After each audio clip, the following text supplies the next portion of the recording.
What is up, my Plata people? Welcome back welcome for the first time, if you're here for the first time, to the Periakumai channel, where we are at long last going through the rest of this Answering LDS Truth Claim series. That's right, we are back to answer the challenges put forward by Brett McDonald in his rather well done overall series presenting an apologetic case, a positive apologetic case for the truth claims of the Church of Jesus Christ of Latter-day Saints and Mormonism more broadly. So getting into this part of the series, I do have to admit some concerns. So we've really already discussed the strongest external evidence for the Book of Mormon's historicity, and then we've also gone over some of the best sort of more internal evidence, such as the witness statements that support the claims of there being gold plates, for example.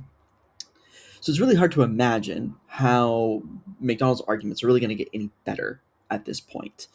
And so that's actually going to be reflected, I think, in a lot of the tempo moving forward. For example, this episode is actually going to cover the balance of episode 14 and all of 15 of Brett McDonald's series.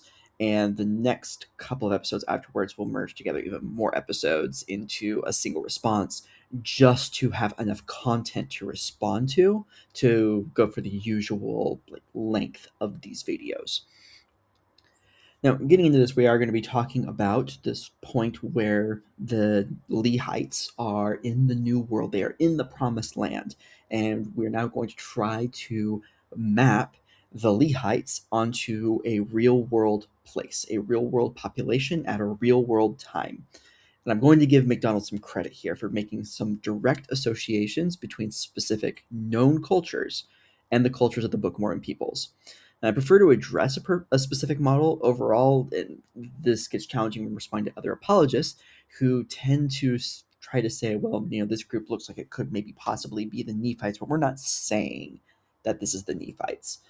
And so the thing is, once you make a connection, then you can go and actually verify if the attributes of the known culture align with what we would expect based on the descriptions from the Book of Mormon.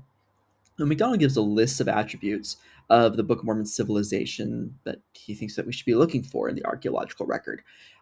So he says that, quote, the Book of Mormon tells of a people who had a sophisticated pre-Columbian culture, were literate, skilled in art, built temples, had priests, kings, markets, classes of society, detailed patterns of warfare, built palaces, and many large and populous cities. And in general, I would agree with this list. There are some additional points that need to kind of get more into the specifics of what the Book of Mormon actually says. For example, the building of temples, at least in the case of the second Nephi 5 temple, and we don't really have any good reason to suspect that there's any variation in how these temples would have been built among the Nephites. That temple in 2 Nephi 5 is built after the manner of the Temple of Solomon. Now, in other words, what we should be looking for is a culture that built Jewish-style temples. There are also some claims in this list that are vague enough to allow for just about any possible permutation. For instance, that they had classes of society and detailed patterns of warfare. Anytime that a civilization becomes sufficiently large, social classes really tend to appear. Then that's just kind of how it's really just a consequence of how resources are distributed within those civilizations. And so finding social classes in a sufficiently large population would be wholly unsurprising. Sufficiently large populations, particularly ones that have contact with other groups, also tend to engage in warfare, which tends to follow certain patterns depending on the environment, ecology, topography of the region, as well as the customs, norms, and technology of the people. So rather than claiming that we should find detailed patterns of warfare, we should really define what those patterns are, such as how swords, breastplates, axes, and other weapons and armaments were a routine feature of Book of Mormon combat. So at this point, while we are blind to the geographical dimensions of the civilizations that we're representing in the Book of Mormon, we do have a picture of a people who were highly influential on the culture, religion, and society in the region where they dwelt. And we have a 6th century BCE influx of First Temple Jewish Christians their rebellious cousins, and a separate group of Jewish refugees, according to the Book of Mormon, that really should have left a mark somewhere in the historical record that really would be difficult to fully erase. McDonald spends several slides discussing the gaps in what was known, what is known, what is historically true of the indigenous inhabitants of the Americas. We are in stark agreement that there are, unfortunately, many gaps in that knowledge. And many of those gaps were caused and propagated by ethnic cleansings and genocides that were carried out by colonialist powers. So McDonald finally gets back to claims about the Book of Mormon with a point that I have heard touted in a few places about the hundreds, 600 by McDonald's count, of references to geography and the Book of Mormon. So he argues, quote, if the book represents historical reality, the many statements about place should yield a consistent synthetic picture regarding relevant distances between places and topography. And he argues that the Book of Mormon accomplishes this. I would like to add one more criterion here that I think is important. If the book represents historical reality, and if geography is a useful tool for ascertaining the historicity, the references to geography should be able to exclude geographic models that are not consistent with the historical reality. Now, I've watched enough Mormonism with the Murph and other apologetic sources to know that even the Sorensen model is not really able to fully succeed on that additional criterion. Meaning, as hard as it actually tries, it can't rule out these other models. So McDonald reviews the references to geography to build a picture of what the Book of Mormon has to say about the geography of its setting. And I would encourage you to go to his video for all the specific claims. It suffices me to say here that I agree with McDonald about the features that the Book of Mormon expects of its geography and its people. Now, he ends that run by making very specific claims about where the events of the Book of Mormon took place. So this puts me in kind of a strange position as a critic. So really, I've tried to engage with McDonald point by point, and so it's really like incumbent on this project overall to review the specific claims to see if they actually fit the Book of Mormon, right? But when there are other apologetic models that are out there, such as Heartland model or Jerry Grover's volcanocentric model that has some slightly different locations, or the model that Dave Butler and Mike Day have been running through the apologetic circuit, I mean, is it not also incumbent to or more responsible for me in my position as a critic to ask the apologists to get that case together before really spending a whole bunch of time diving into specific claims for one model that only represents a subset of the possible cases? So let me kind of give an example of why this is an issue in my head. So I have watched Rod Meldrum's DNA evidence for Book of Mormon geography. I have a bootleg copy actually somewhere floating around that I got on my mission. So that particular video led me on my mission to do a verse by verse study of the Book of Mormon that identified every testable factor for identifying the Book of Mormon's historical setting and peoples. I still have those notes somewhere sitting in storage probably, and I never really did get around to actually synthesizing those notes into like a proper document that actually argues a case. Um, but I bring that up because Meldrum's case does actually quite well in explaining all of the same geographic features that McDonald will raise to support his own Mesoamerican model. In some cases, better, especially in those areas where McDonald's case is a little bit worse. What McDonald's case has as an advantage is literacy. There is no evidence of having a literate culture in the Heartland area, right? And but we do see some evidence of literacy in Mesoamerica, and with especially with the Maya. But to go back to that point about McDonald's, like different criteria that we should be able to rule out models that are incorrect using the Book of Mormon, assuming, of course, that geography is somehow a reliable tool for ascertaining the historicity of the claims of the Book of Mormon. What's unfortunate for McDonald's case is that events such as the split in the rivers and the story of Limhi sending the scouts to go find Sarah Hemla is as much a part of Rod Meldrum's model as it is for Brett McDonald's. So from here, we kind of jump over into a new slide deck from McDonald's side, and McDonald states something that I agree with. Quote, before anyone arrived in Central America who might be called Jaredite. There were people who could be culturally identified as Olmec. As the earliest estimates for the flood of Noah place it in the middle of the 3rd millennium BCE, the earliest the Jaredites could have arrived in the New World would have been late in the 3rd millennium. The pre-Olmec peoples were off doing their thing straight on through the period of the flood. This is a problem for literal interpretations of the flood story, but since McDonald really hasn't offered a position on that topic, I'm just going to note that here for possible future reference if and when that does come up.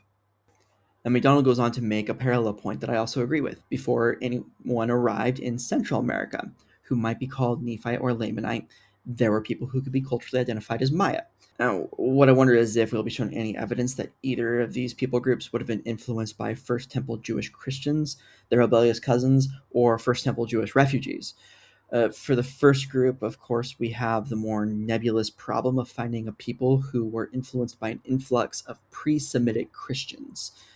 Inasmuch as detailed patterns of warfare can be a useful criterion, we should expect that both the earlier and later groups were influential enough to, on religious and socio-political grounds, gather colossal armies to wage brutal, often years or decades-long wars of attrition.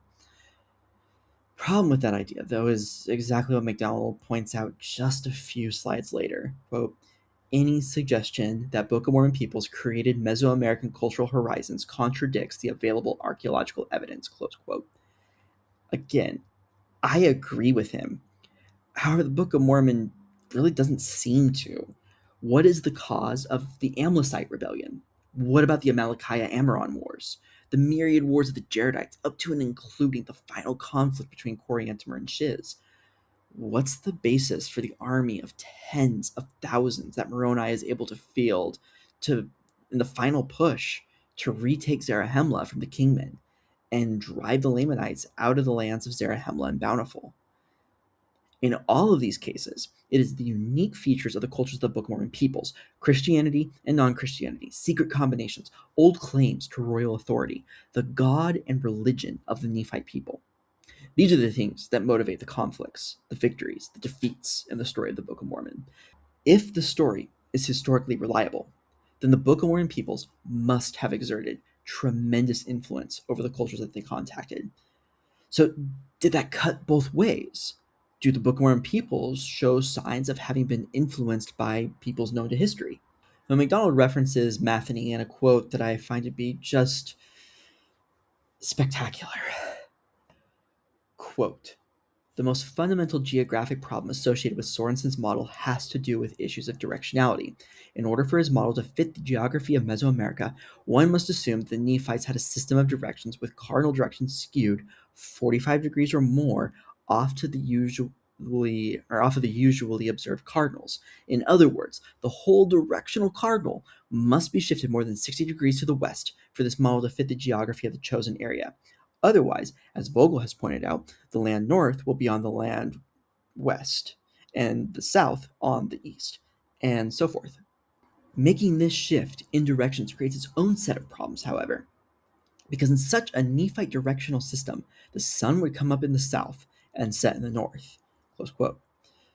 This is, in fact, a significant problem for the Sorensen model. So significant that I would actually suggest that it is disqualifying for the model.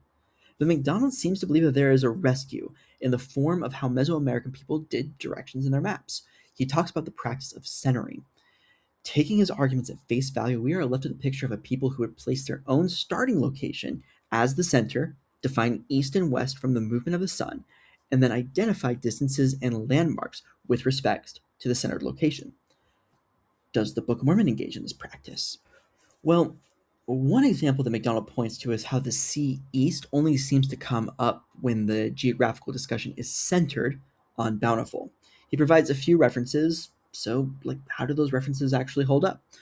Well, Alma 22 verses 32 through 33 states, and now it was only the distance of a day and a half's journey for a Nephite on the line Bountiful and the land Desolation from the east to the west sea, and thus the land of Nephi and the land of Zarahemla were nearly surrounded by water, there being a small neck of land between the land northward and the land southward.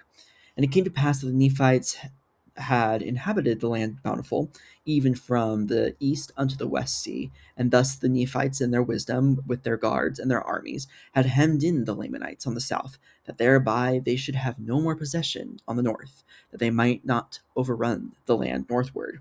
So are we centered on bountiful here?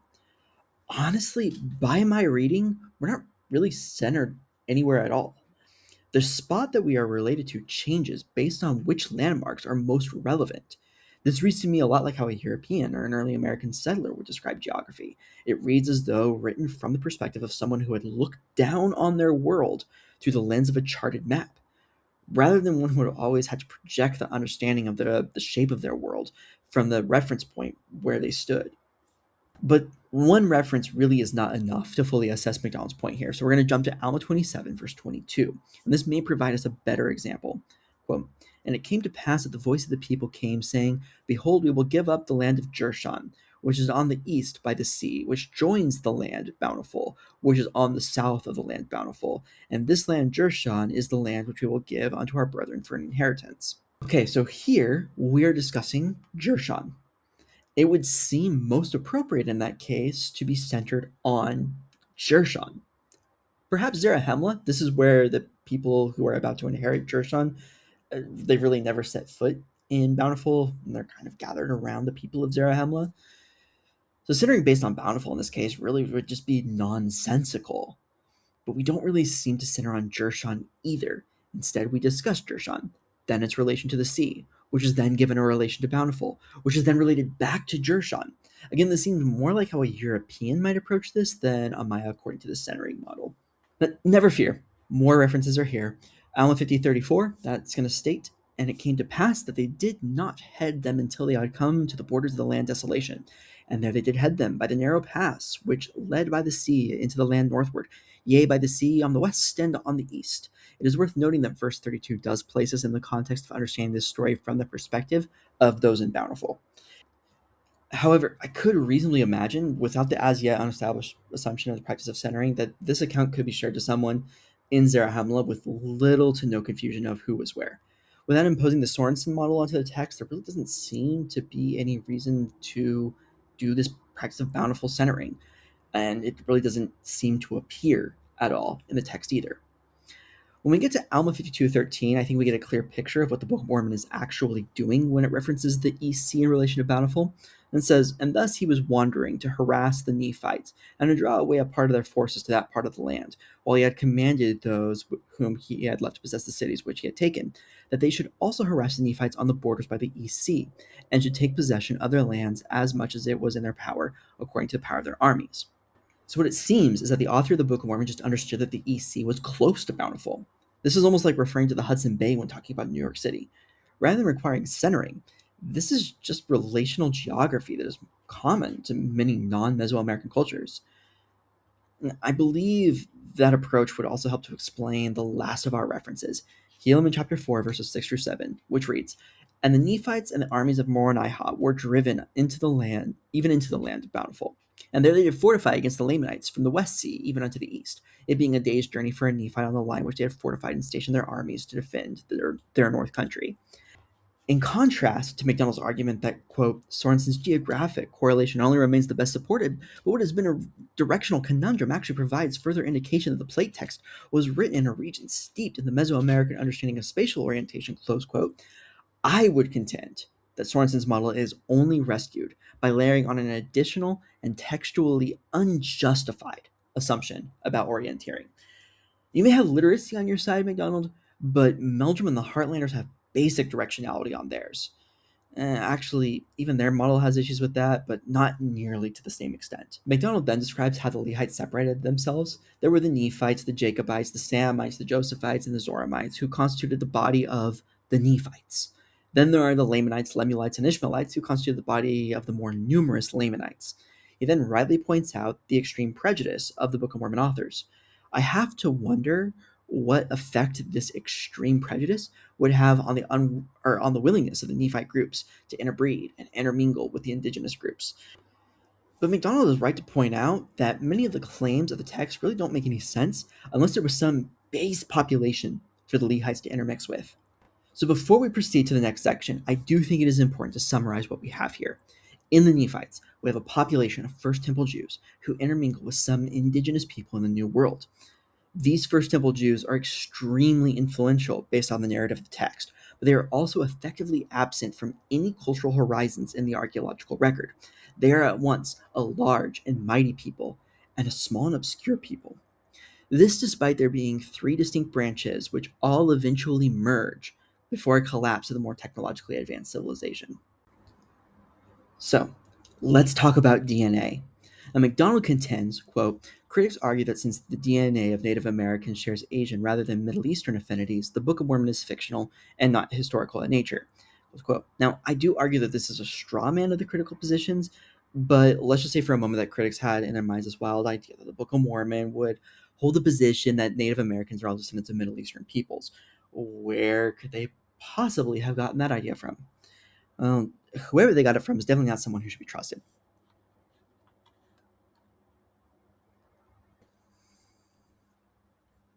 Despite McDonald's earlier point about the populations of the Book of Mormon really not making any sense unless there were already other people there, the text of the Book of Mormon, especially in the small plates, is remarkably consistent in placing the Lehites in an empty world. While in Arabia, they are never shown to be in contact with anyone else. When they arrive in the New World, they make no discussion of the people who were there first.